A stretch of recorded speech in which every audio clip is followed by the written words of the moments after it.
Our next speaker is founding partner of Apis and Heritage Capital Partners, the innovative credit fund that seeks to deliver impact and preserve business sellers' legacies and share wealth with workers through employee ownership.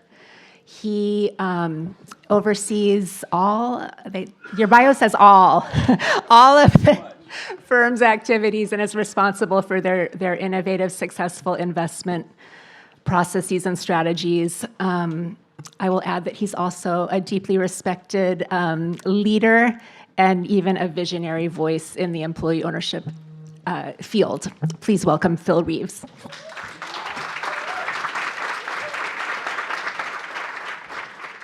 Well, it's great to be here. So I normally don't get to talk on like the policy day, and so I'm really excited about it. And so, as was mentioned, we work at the intersection of capital, business building, and economic mobility. And so that looks like, for those that don't know, A&H, it's finding great lower middle market small businesses and converting them from founder or family owned to the people that work there through the employee owner, through an ESOP. And so the investment thesis is super clear for everyone that's been paying attention today. Employee ownership has known benefits for productivity, retention, et cetera, et cetera. So the value creation is apparent. But the outcome of our work is putting real people on a path to significant wealth. And I'm really proud to announce, actually publicly for the first time, that in our work, we've produced over $1.25 million of ESOP account value for working people across our portfolio. Shout out to Melissa. And we expect that number to compound really over a generation. And I say all that for two reasons. The first is that I always want to remind rooms like this that employee ownership, the outcome for the worker, the wealth for the worker, has to stay at the center. We can have the greatest policy environment, we can deliver phenomenal returns for our investors, and we will. But if a decade from now, if meaningful wealth hasn't been created for working people and they've been given more agency, then I don't know if this movement lived up to everything that it's meant to be.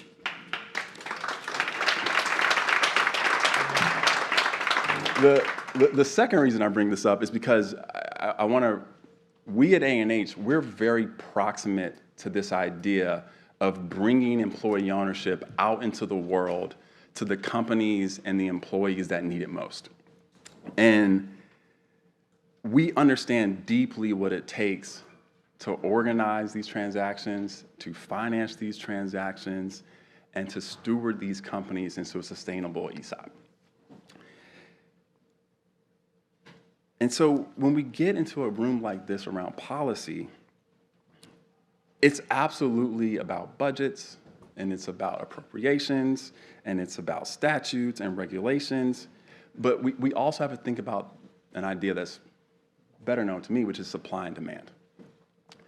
And so to date, a lot of the conversation that we've been having has been what I'll call the supply side. We've been looking at ways to reduce regulatory friction, to provide clarity, to increase capital, and those are absolutely all critical. And I'll talk about capital briefly. Make no mistake, part of what makes A&H compelling out there in the marketplace is that we have a different kind of capital and the right kind of capital so that we can go to a business owner and have them transact on terms that are equivalent and equal. And why that's so important is because for a lot of business owners, when they're faced with selling to private equity or selling to their competitors, if we as a field can come to them and say, hey, look, we can also get your employees to be buyers, for a lot of owners, that's powerful. That's meaningful. And it gives the employees a real chance at owning a quality business, which I think is the ultimate goal. And so I think the supply side has been talked about a lot, policy, regulation, capital, if you will. But the demand side is where I think we may need to put in more effort. And so, because I think a lot of people say that the friction of employee ownership is on the capital side or it's on the policy front, but I would posit to you that the first friction point is not when someone's trying to finance a transaction. The first friction point is, in fact, when they need to hear about employee ownership and take action to move towards it. And so I said earlier that the center of employee ownership has to be the worker, and that's absolutely true. But before we get to the worker, we have to touch the business owner.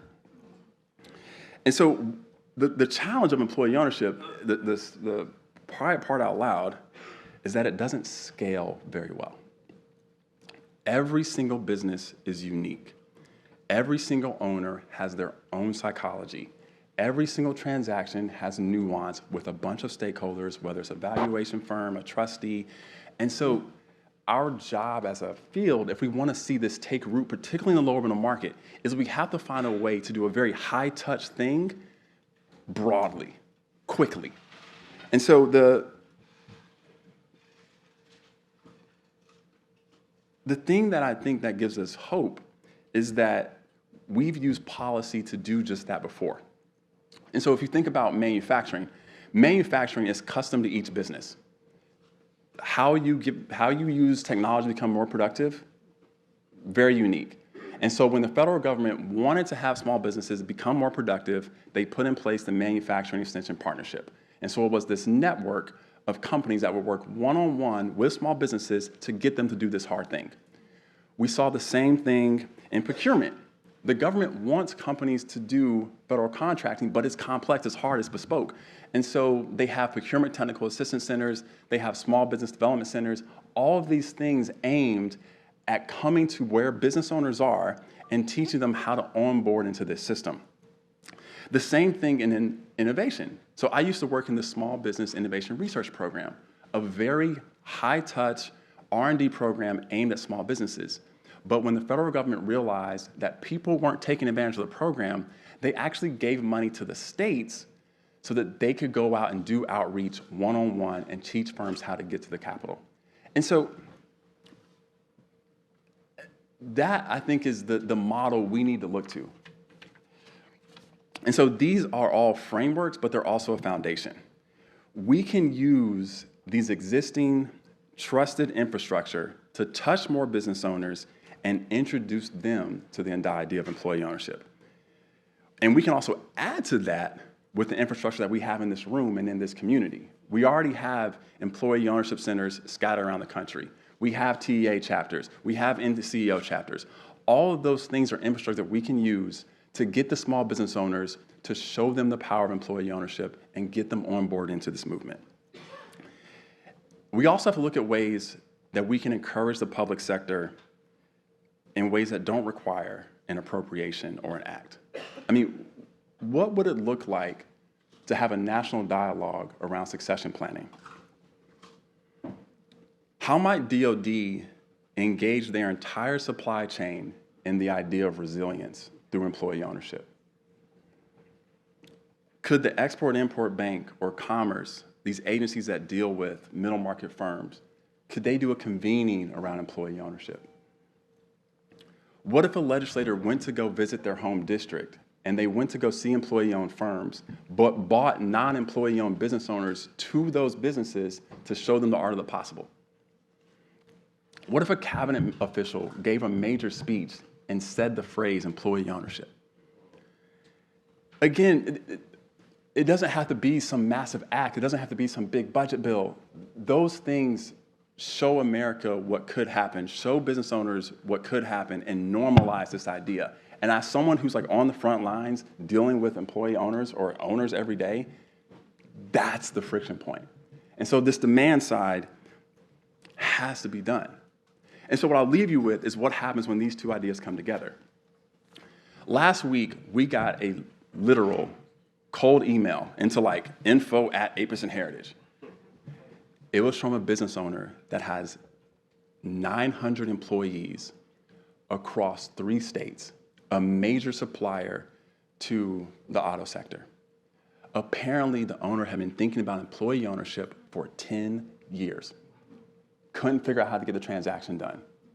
Heard about our work, heard about the work of all these people in this room, and now that company is in play for employee ownership.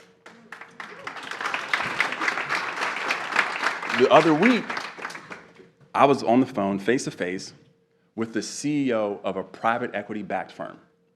So this firm is inside of a portfolio, it's in a portfolio company of a private equity firm, and the CEO is like, hey, look, the private equity firm wants to exit. We think employee ownership might be an option. But he kept saying the same thing over again. Like, he kept stopping the conversation. He's like, I didn't know this was possible. That's the friction. I didn't know this was possible. And so I think, that first example, that's the classic silver tsunami that we talk about all the time in the field. I won't go into it, but the private equity space, there are thousands of businesses that need to figure out how they're going to transact. And so it's been a great phenomenon for private equity, but could their permanent home be employee ownership? Because of the supply side, because of the demand side, those companies are now in play. That's never happened before. And so I think employee ownership is one of those ideas that when you see it, you can't unsee it. And so our job is to help make these things come to happen. And so I don't want to get crisscross around whether it's supply side on regulation or capital, whether it's demand side on getting awareness out there. It's not an either or. It's a both and all of the above, plus a bunch of things I didn't say today. And I think everyone's been saying this. This is a real moment for this field, for this system. And I think if we can get this right, we can reimagine democratic capitalism for the next 250 years. Thank you.